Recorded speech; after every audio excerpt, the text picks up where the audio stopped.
One trick that makes RMDs a non-issue for retirees is not a fancy product, and it's not trying to out-invest the market. It's simply this. Don't wait until 73 to let the IRS choose your income.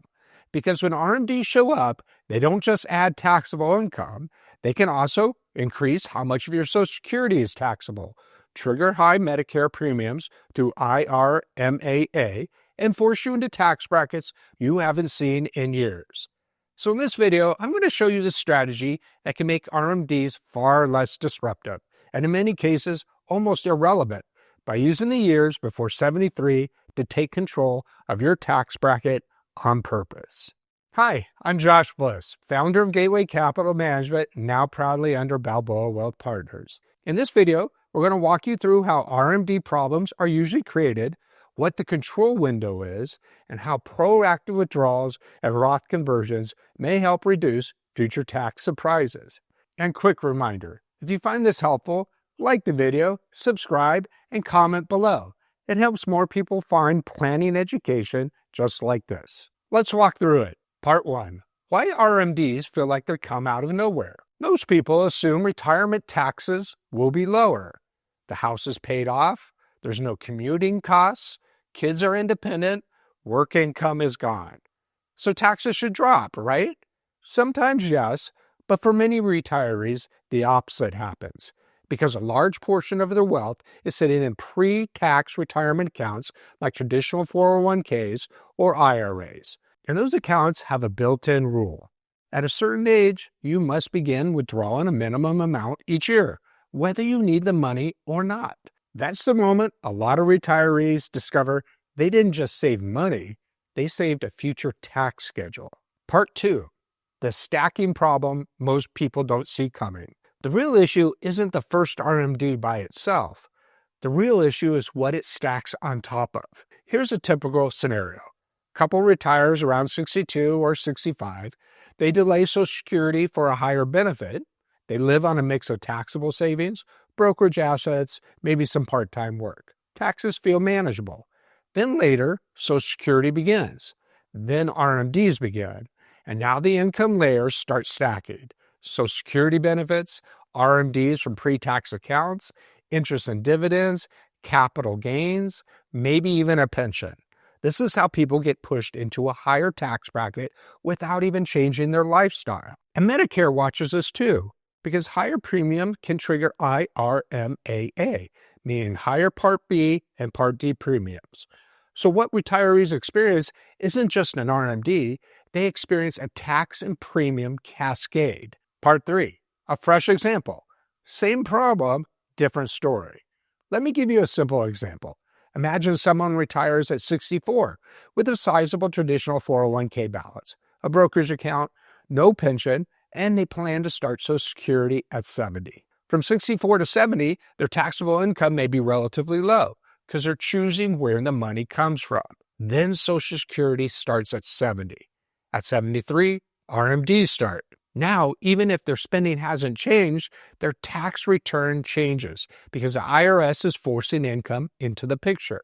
And if those RMDs are large enough, they can increase taxable Social Security, raise marginal tax rates on additional dollars, and potentially push Medicare premiums higher. That's why some retirees end up paying more in taxes and Medicare premiums in their 70s than they ever expected. Part 4.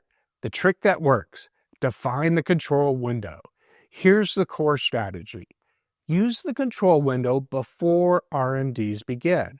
For many people, that's roughly ages 60 to 73, sometimes shorter, sometimes longer. This is the window where you often have more flexibility than any other time in retirement. Because you may be retired or semi-retired, so income is lower, you may not be taking Social Security yet, RMDs haven't started, and you can choose which accounts create taxable income. That creates a planning opportunity. You can intentionally take withdrawals or conversions at a tax rate you choose rather than a tax rate you're forced into later. Part 5. The core move. Fill the bracket on purpose. Here's the cleanest way to explain it.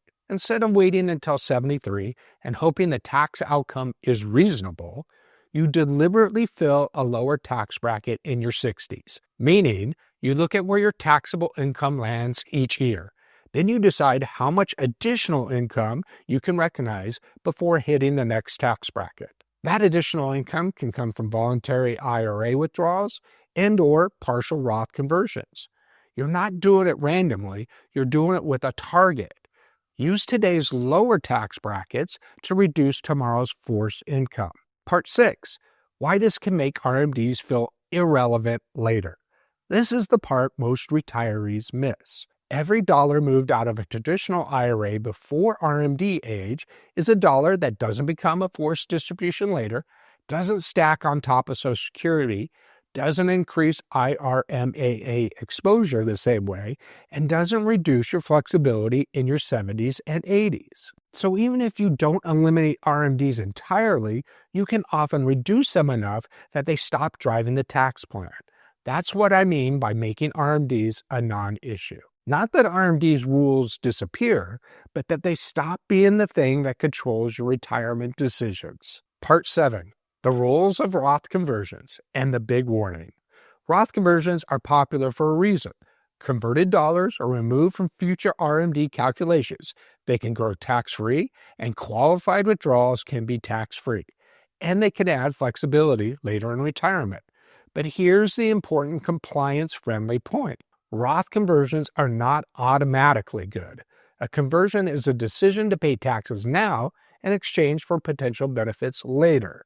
This strategy only works when it's done with intention, including bracket management, IRMAA awareness, coordination with Social Security timing, and multi-year tax projections. In other words, the best approach is rarely just convert a huge amount once. It's often a measured, annual approach, adjusting as your income, tax law, and goals change. Part 8. The simple system to apply this without guesswork. If you want a practical framework, it looks like this. First, identify your window, the years before RMDs began, where your income is most flexible. Second, run an annual tax projection and determine your bracket capacity. How much room do you have before the next bracket? Third, decide how to use that room. Voluntary withdrawals, Roth conversions, or a combination. Fourth, coordinate with Social Security timing and Medicare considerations, because timing matters as much as amount. This is where working with a retirement income specialist can make a big difference.